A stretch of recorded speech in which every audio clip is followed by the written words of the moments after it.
Hi, my name is Courtney Anthony, and I will be presenting employment in the Housing Authority of Birmingham. Importance of diversity within HABD. One is to promote social justice. Social justice means that everyone has equal treatment, rights, and opportunities regardless of background. HABD values diversity because it services clients of different backgrounds and affords them the opportunity of housing. Population growth and retention. HABD values population growth and retention because housing developments are being built and developed to service clients of all backgrounds. Inclusive communities. Inclusive communities means all public housing residents communities are inclusive of all races, genders, disabilities, and ages. Techniques used to engage clients in employment. So HABD hosted an annual employment and resource fair at the Bill Harris Arena. They advertised using posters and flyers through the public housing communities. HABD staff and property managers notified clients that they interacted with of the fair, and there was also radio advertisement of the event. Self-awareness and personal biases. I research, called, and engaged with employers within the community to secure employees' participation at the Employment and Resource Fair. I also called employers from different fields, agencies, and workforces. I was self-aware that fast food jobs may not be sufficient for housing residents to be self-sufficient on their own. I was also self-aware that fast food jobs have a lot of turnover. So there were a couple of fast food places like Milo's and Chick-fil-A that were at the event, but most of the employers were from other industries. Ways that HABD advocates for social, economic, and environmental justice. Reaching out to employers within the community on multiple occasions to determine their attendance at the event. We just didn't stop at one phone call. We called multiple times, even if someone didn't answer the phone on the first time. Having employers who are seeking full-time, part-time, or seasonal workers. We want to be able to afford the residents every opportunity for employment, no matter the position. Providing resume building stations at the event, providing mock interviews at the event, and also providing a mannequin example of appropriate attire. How do I help advance social, economic, and environmental justice? One way was by reaching out to minority-owned businesses within the community to attend, completing registration at the event, and being a part of the fair, and educating myself on the housing programs that HABD offers to their residents. Policy at the local, state, or federal level. So HABD offers two programs. One is the Family Self-Sufficiency Program, which is a federal program by the Department of Housing and Urban Development. It's a voluntary program. They help you identify barriers, set goals for yourself, and work with a coordinator to meet your goals within a 5-year time frame. The Resident Opportunity and Self-Sufficiency Program is a federal program by the Department of Housing and Urban Development. You work with a coordinator to assess your needs, work towards economic independence and self-sufficiency. And this program also provides services like childcare, financial literacy, healthcare, coordination, parenting, life skills training, transportation, and after-school care. How HEBD and clients are affected by policy. So with the current administration and government shutdown, HABD is unsure of when and if funds will be affected for housing residents.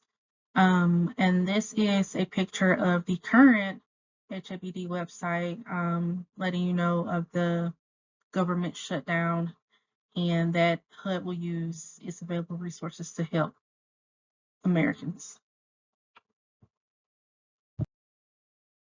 Policies I would advocate for. One policy is that clients and caseworkers are required to meet twice a year at least to assess client needs. The second policy that I would advocate for is that applicants who are seeking to become housing residents must have interviewed and be approved or denied within 3 months of their application. I know HABD has an extensive wait list, and I honestly think that is all public housing within Alabama. So I'm hoping that some policies can be developed to help with that wait list and time frame for applicants. Theoretical framework. So a theory that was used during the employment and the resource fair was empowerment theory. We encourage clients to advocate for themselves by attending the employment and resource fair and providing services to help in interviews, which was resume building, mock interviews, mannequins for dress and attire, and if a client or a resident just needed some guidance on who they should have talked to, they asked some HABD residents for help. So some empathy, reflection, and interpersonal skills that I showed at the Employment and Resource Fair are greeting clients with a smile, giving compliments on how they were dressed, telling them good luck on the job hunting, asking them if they had any questions, and maintaining eye contact if they were speaking to me. There were a few tools used to collect data for the event. One of them is using Excel spreadsheet to document client participation, contact information. A written sign-in sheet was also used, and also a Google document survey was given to clients to give their feedback on the event. Mutually agreed upon goal. Mutually agreed upon goals between the client and HABD is that the client is in need to obtain housing. The Employment and Resource Fair is annual and is welcome to attend by all housing residents for an opportunity to obtain employment. Client strengths are that they are eager to seek employment. A need is that the client may need a certain type of employment that is conducive to their home schedule. If they have children or have other obligations. A challenge is that the client may have no experience for a certain position, and that position might be competitive, or they might have childcare issues. Intervention strategy. Empowerment intervention strategy was used for the employment and the resource fair because we encourage clients to go out, come to the event, talk to different employers, present their resumes, and try to obtain employment to better their circumstances, and to seek self-sufficiency and autonomy. Upon my research, I found that empowerment intervention strategy was deemed to be successful in helping clients. And according to Doran, he quotes that when authorities offer residents better tools to improve their harsh conditions, make obligations to educate residents, and facilitate them to take on responsibility and increase their community involvement, encourage social independence and civic partnership, residents were better equipped, more confident, and willing to alter their conditions and move away from dependency. Intervention plan, theoretical framework, and interprofessional collaboration. The intervention plan for the Employment and Resource Fair is that the goal is to help residents secure employment. The target population is men and women who live in public housing communities as well as the public. The activity is hosting an employment and resource fair The duration is from 9 a.m. to 1 p.m. at the Bill Harris Arena in Birmingham, Alabama. And evaluation metrics. We will measure success by counting the number of clients who attended, as well as by providing the clients with a survey to complete. Theoretical frameworks. This intervention plan is relevant to the field of social work because as social workers, we aim to empower our clients. Empowering clients leads to self-advocacy and autonomy. Interprofessional collaboration.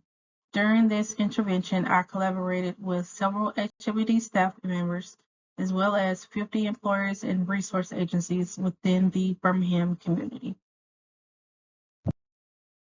Negotiate, mediate, advocate. So I did not have to negotiate or mediate a problem for a client. I advocated for the client to receive appropriate employment by calling over 50 employers within the Birmingham area to secure clients a job position. A beneficial goal of my advocacy is if a client is hired on to a position or finds some resource within the community helpful to them or their circumstances. Evaluating outcomes. So the agency secured qualitative data by having participants complete surveys on their experience of the resource and employment fair. It supports empowerment because the agency will gain an understanding of if providing employers and resources was beneficial to the client. And they will be able to determine if it will have a short-term, immediate, or long-term impact. Analysis of intervention and effectiveness at micro, meso, and macro practice. An analysis of attendance. About 150 potential candidates attended the resource fair. This number does not measure impact by activity. Satisfaction surveys. Completing a satisfaction survey does not mean a job was secured in the end. The primary goal was job placement and resource connection and measurability. The surveys are a weak measure of success. The long-term goal is job retention and usually requires follow-up tracking for several months. This may be difficult due to schedules and availability of the clients and HAPD staff. Improvements that can be made at a micro level are implement a 3-month and 6-month follow-up survey and use this data as the main measure of success. At a meso level, require participating employers to commit to reporting back to the agency the number of attendees interviewed and the number of attendees hired. And at a macro level, lobby for fair change. We can document common barriers to employment, which could include background checks and lack of skills, and use this information to lobby for legislation and to advocate for funding for a job readiness training in the community. This is my reference list, and I hope you enjoyed my presentation. Thank you.